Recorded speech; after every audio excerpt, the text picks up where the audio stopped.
ja tornem a estar aquí a Ran de Mar i ens anem directets a les nostres profunditats de l'actualitat. I avui, a les profunditats de l'actualitat de Ran de Mar, parlarem d'un tema polèmic, i és que hi ha un projecte a les Illes Canàries de construir la primera granja al món de cria de pops com a aliment, i això ha posat en peu de guerra activistes i a una part de la comunitat científica també. El projecte és de l'empresa gallega Nueva Pescanova, que preveu invertir fins 65 milions d'euros en la construcció d'aquesta granja en una parcel·la de 50.000 metres quadrats al port de les Palmes. Els opositors volen impedir que es construeixin perquè consideren que els pops són animals molt sensibles, solitaris, intel·ligents i que patiran moltíssim vivint en un espai relativament molt petit amb milers d'altres exemplars. Per parlar d'això, avui aquí a Ran de Mar a l'estudi tenim Helena Lara de l'organització Compassion in World Farming. Com estem, Helena? Bona tarda. Compassion in World Farming ha estat una d'aquestes organitzacions que ha posat el crit al cel amb aquesta granja. Per què? Per què s'abarren aquesta granja? A veure, nosaltres vam fer un informe fa un parell d'anys ara, on jo vaig recopilar tota la informació científica sobre aquests animals, no? I com estarien en aquestes granges. I la conclusió que vam arribar és que aquí aquests animals no són vàlids perquè són unes condicions intensives o una producció massiva d'aquest animal. Tu pensa que el pop, el seu medi natural, és un animal totalment solitari i a part és un animal que també té un comportament molt territorial. I això què vol dir? Que davant d'altres individus o quan es troba a altes densitats desenvolupen el que són comportaments de territorialitat, d'agressió, que pot arribar fins i tot al canibalisme. Llavors nosaltres no veiem que aquest animal sigui un animal per una situació d'una granja intensiva tal com les entenem. Clar. Anem abans al tema de la granja, perquè la situació del pop també és fumuda, estan desapareixent també els pops, abans te'ls trobaves un munt, de fet el pop diuen que és l'animal que sempre dibuixa un nen, no? Quan li diuen dibuixa el mar, doncs dibuixa sempre un pop, no? I ara ja no els estem trobant, no? Llavors sembla que Nueva Pescanova, que seria la que tots coneixem, la Pescanova de les barrites, de merluza i tot això, diuen, volem criar pops, no? I volem vendre'ls perquè hi ha una demanda de pops, no? Com s'arriba a aquesta conclusió on, a més, l'Institut Nacional Oceanogràfic ha col·laborat? Sí. Com s'arriba a aquesta idea de fer Per què necessitem una granja de pops? A veure, les poblacions de pops, és veritat, a medi salvatge, que estan sobreexplotades ara mateix. Pensa que tot el pop que arriba a Espanya, la majoria ve del Marroc, ja no arriba de les costes d'Espanya, perquè hem fet una sobreexplotació de la pesca del pop. Llavors, a veure, la investigació sobre el cultiu del pop té uns 20 o 30 anys. Vull dir, Espanya, i dels fons públics i europeus, estan invertint diners públics per fer la investigació del cicle biològic del pop. A mi això em sembla correcte, no? Perquè al fin i al cap és investigació, no? Conèixer una espècie, a part és un animal molt curiós, no? Té uns trets que ens interessa científicament conèixer, no? Però jo crec que aquí s'està fent un mal ús de la ciència i al final el que volen fer és, un cop s'ha tancat el cicle biològic del pop, és fer una explotació comercial d'aquest animal. Per què? Perquè comentàvem abans, no? O sigui, ens hem carregat les poblacions salvatges. Ara mateix hi ha una demanda molt alta del mercat de producte del pop, però no només a Espanya. I sobretot, mengem pop a Espanya i a tots els països mediterranis, sinó també als Estats Units. És un producte que s'està posant de moda. A Corea, Sud-Corea també mengen molt de pop. Al Japó, llavors què passa? Pues aquí hi ha un interès econòmic brutal, no?, per part de la companyia. Perquè, clar, si a les poblacions salvatges no n'hi ha i hi ha una demanda molt elevada, primer que poden pujar molt els preus. I després, clar, que si tu cries el pop i ets l'única empresa que ho fa, tu imagina, no?, l'interès econòmic i comercial que hi ha al darrere. I aquestes parcel·les com serien? Com seria aquesta granja de pops? Tu que has fet informes, que coneixes el projecte, perquè la gent s'imagini com serien aquestes granges de pops. Mira, l'últim informe que hem escrit, on hem vist els plans, ja els plans reals, no?, de la companyia, que realment aquests documents han estat ja en el govern d'Espanya, o sigui, perquè és el projecte que volen fer. És una granja que més o menys tindrà 1.000 tancs per criar els pops, i a cada tanc hi haurà una densitat més o menys de 10-15 pops per metre cúbic. Això vol dir... 15 pops per metre cúbic? Sí, 15 pops per metre cúbic. O sigui, els tancs poden ser més grans, no? Però més o menys hem calculat per metre cúbic hi haurà entre 10 i 15 pops. Per un animal que és totalment solitari i que està acostumat també a estar sempre amagat, saps? Vull dir, el pop no te'l trobes nedant a l'aigua. Són animals de roca que s'amaguen, no els agrada el contacte amb la llum, necessiten estar amagats i sols. Doncs, de sobte es troben un animal que apareix salvatge, no és un animal domesticat, bueno, això és un altre tema, te'l trobes en un tanc que no té cap estímul, amb 15 com a tu, i tu tens un instint de territorialitat, que, clar, al final, quan et trobes en aquesta situació, doncs, genera un estrès i doncs, el que et deia, comportaments d'agressivitat, canibalisme... És a dir, es mengen entre ells. Entre ells o ells mateixos, de l'estrès que arriben a patir, prefereixen menjar-se ells mateixos. Tu ets biòloga marina, has patejat per tot el món. Sí. Què sabem del pop? Explica'ns com és el pop, per què és tan especial el pop? Bueno, el pop té moltes característiques que el fan un animal únic, no? Vull dir, o sigui, és un animal superintel·ligent, no? I això està demostrat científicament, no és que ho diem els que treballem a les ONGs. Hi ha molts articles científics, no?, que demostren totes les coses que poden fer, que s'han arribat a veure, que fan els comportaments que fan al medi salvatge, i fins i tot quan estan en captivitat, no? Perquè sí que és veritat que el pop també s'ha estudiat molt a nivell científic, per tant, a captivitat també s'han estudiat comportaments, veiem que són animals que tenen memòria a curt termini i a llarg termini, són capaços d'aprendre tasques, no? Com li pots ensenyar al teu gos, doncs tu li pots ensenyar també a un pop a fer segons quines tasques, són intel·ligents i llavors ja saben la rutina i desenvolupen comportaments en base a la rutina de l'investigador, ja se'l coneixen, sap on arriben a menjar, llavors ja l'esperen o les hores que saben que arriben. I després són animals, per exemple, que a la natura també col·laboren amb altres animals, no? Per exemple, per caçar, se'ls ha vist col·laborant amb peixos per poder caçar, no? Per exemple, el pop és capaç de posar-se entre les roques, entre els forats de les roques, i el peix ja li va bé perquè així fa fora les preses de les roques i entre ells dos col·laboren per poder menjar. I a part, després hem de parlar també de les característiques biològiques, no? Són animals, per exemple, són ben coneguts, tothom sabem, per la capacitat que tenen de canviar de color, de textura, no? D'adaptació, les diferents maneres que tenen de nedar, no? Tant poden utilitzar els braços com per propulsió. Jo crec que són uns animals increïbles, no? I per mi posar-los en aquestes condicions és carregar-te la natura maca que té aquest animal. No? Quants anys pot viure un pop?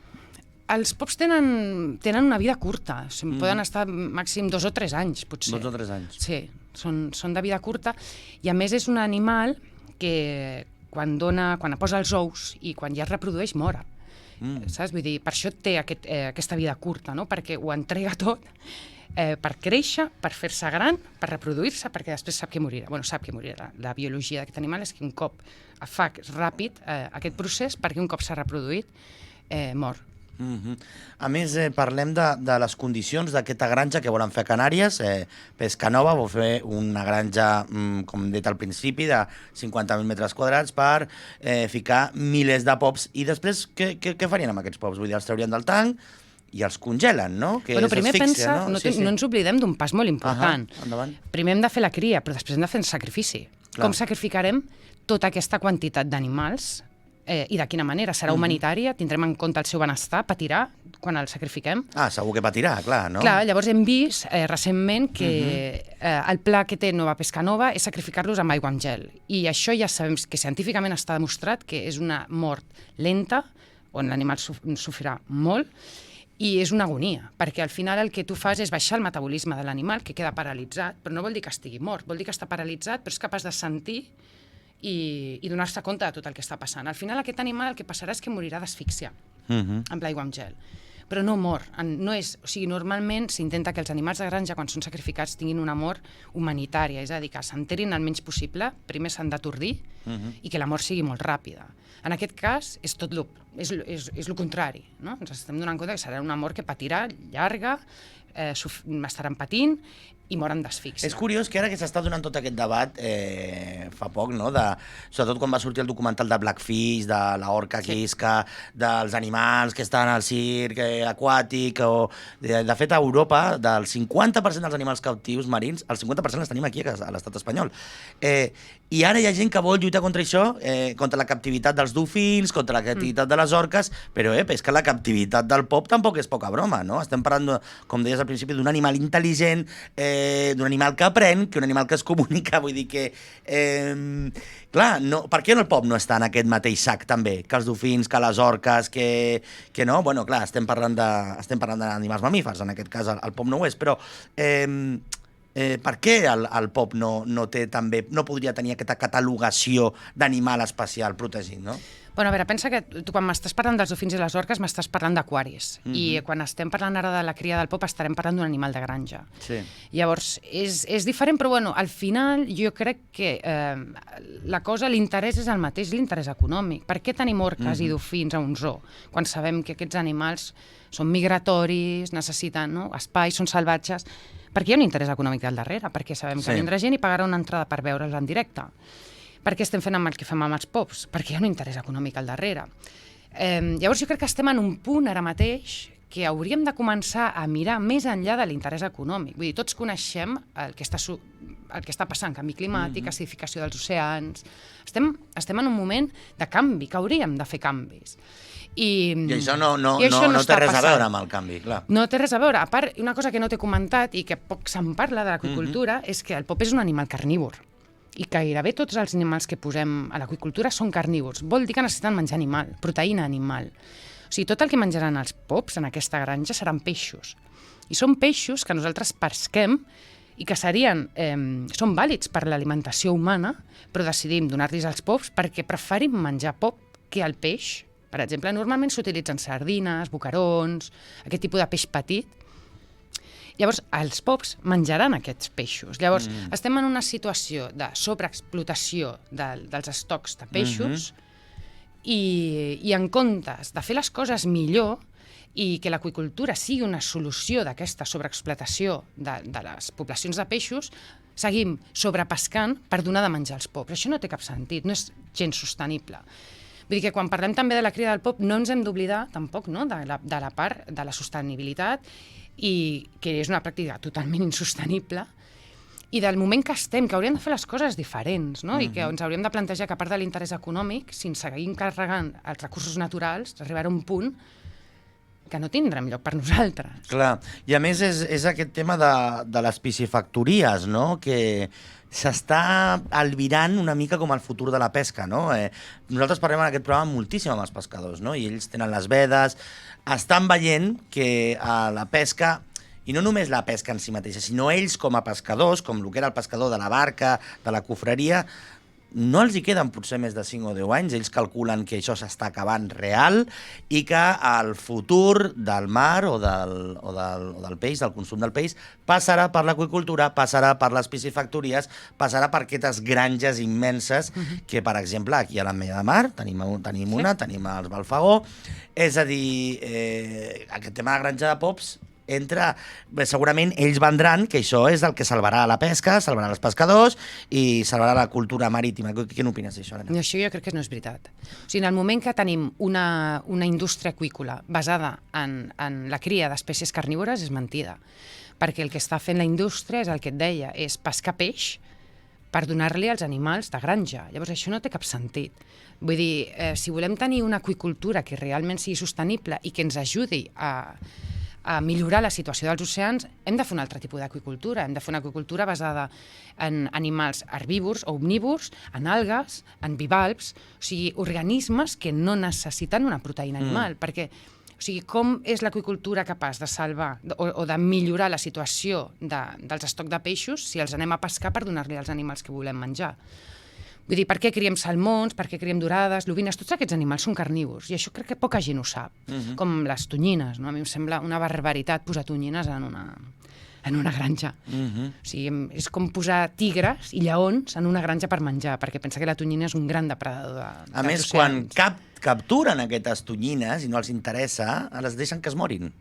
i les deixen allà podrint-se al fons del mar, i quan els pescadors van i pesquen, se troben tota la pesca podrida que han tirat aquesta gent que ha capturat aquestes tonyines, en aquest cas. Això els pescadors de Mallorca ho van denunciar fa uns mesos, van denunciar les dues úniques empreses que es dediquen a fer això a l'estat espanyol, ja hem dit el nom d'una d'elles ara mateix, fa uns minuts. Llavors, clar, això t'ho venen també com a sostenible, no? L'Helena, quan et venen amb el rotllo de bueno, és que això és sostenible, és que això generarà llocs de treball, és que això... Clar, aquest discurs com el combatem, llavors? A veure, jo crec que... Bueno, o sigui, jo crec que ja sabem més o menys quin és el camí. El que passa és que, per mi, el que falta és una implicació per part dels de dalt, dels polítics. Vull dir, ells ja tenen la informació, hi ha científics, hi ha molta gent molt ben preparada, informant a la gent que pren decisions de quin és el camí correcte. Llavors el que hem de demanar és que els polítics ens escoltin i basar les nostres decisions encara en l'interès econòmic de la indústria per fer diners i simplement per l'economia ja no és l'única opció vàlida, perquè hem de pensar en el futur i en el que volem. Tu ets biòloga marina, has creuat el Pacífic, has estat a l'Àrtic... El lobby pesquer que està tirant això endavant, en aquest cas el lobby pesquer gallec, que seria Nova Pesca Nova, creus que tenen molt de poder dintre de l'Estat? Són gent que té molta força per convèncer els buròcrates de Madrid que això s'ha de tirar endavant? Sí, tenen molt de poder. Tant el lobby de la pesca... Però bueno, aquí jo no estic posant, per exemple, m'agradaria diferenciar el que és la pesca artesana a la pesca industrial. A la pesca industrial, que crec que això és un punt important. Sí. La pesca industrial com tot el que és el lobby de la carn, tot això té un pes molt important a la Unió Europea i als polítics aquí d'Espanya. Tenen molt de poder, manegen molts de diners. Per tant, prenen també, o sigui, també tenen poder de decisió. I tornem una mica a la granja. A veure, han aprovat ja el projecte, s'està construint, en quin punt està aquesta granja? Bueno, aquesta granja està en el punt de que la companyia està demanant permisos al govern. Sí, estan demanant per... Llavors el govern ha d'avaluar l'impacte ambiental d'aquesta granja, els llocs de treball que generarà... S'han de fer una sèrie d'avaluacions abans de tirar endavant i estem en aquest procés que encara no s'ha decidit. Sabem que la companyia ha presentat la documentació i estem esperant la resposta del govern. I s'obrirà el període de delegacions, no...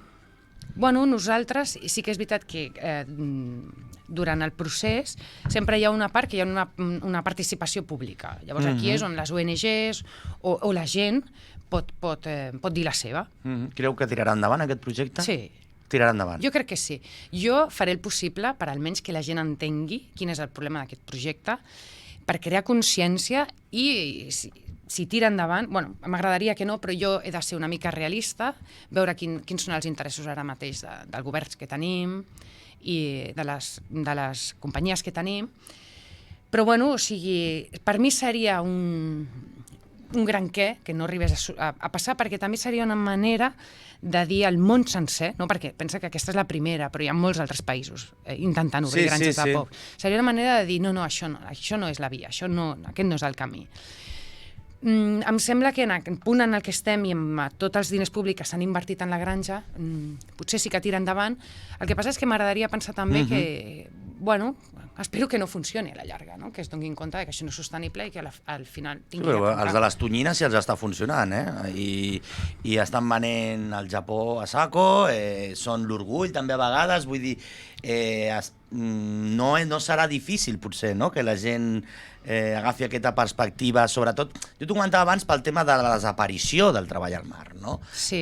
I aquesta gent s'erigeix o s'autoerigeix en ells a vegades com nosaltres som aquesta alternativa, no? I clar, serà difícil, si van a les viles marineres o van a les Palmes, on els pescadors també estan patint la pujada de combustibles i tal, serà difícil que les viles marineres es posicionin en contra, no? Com creus tu? A veure, jo crec que els pescadors estan en contra d'aquestes granges perquè els hi troben feina, evidentment, no? El que passa és que jo crec que el que hem de fer, i per això estic aquí també, és una mica un treball de conscienciació de la gent. Al fin i al cap, vull dir, els polítics es regeixen també per la pressió pública. La gent ha de saber què passa, ha de saber d'on ve i què es fa a l'aqüicultura per poder dir això ho vull o això no ho vull, no? I crec que el que hem de fer és això, que moltes vegades la gent no és conscient del que implica aquest tipus de granja pels animals, pels oceans, pel benestar, no? O fins i tot per la salut pública. Pensa que aquestes granges utilitzen una quantitat d'antibiòtics i substàncies químiques que això a la fi ens afecta també com a salut. I patrocinat per l'Institut Nacional Oceanogràfic, que aquí hem parlat molt amb la gent de l'Oceanogràfic, són gent de perles, són els investigadors, són gent, la veritat, que també estan compromesos, però clar, després trobem que també financen també aquestes iniciatives, no? Aquesta investigació també a vegades va cap a això, no? Bueno, anem en compte perquè aquí el que financia és l'Estat. Llavors, pensa que l'IEO és un institut públic financiat per l'Estat. I els que ells van fer, simplement van estudiar el cicle biològic del pop i després van vendre una patent a Nueva Pescanova. Perquè llavors Nueva Pescanova comencés a desenvolupar la part econòmica, l'activitat econòmica. Helena Lara, Compassion in World Farming, que és l'organització que ha ficat el crit al cel, aquesta macrogranja de pops que volen fer a les Palmes. Moltes gràcies per estar amb nosaltres a Ran de Mar, explicar-nos sobre pops, explicar-nos sobre granges, explicar-nos sobre ecologia i el mar. Convidarem més vegades, Helena? I tant, T'afitxem, encantada de venir. la veritat. Moltes gràcies. Merci.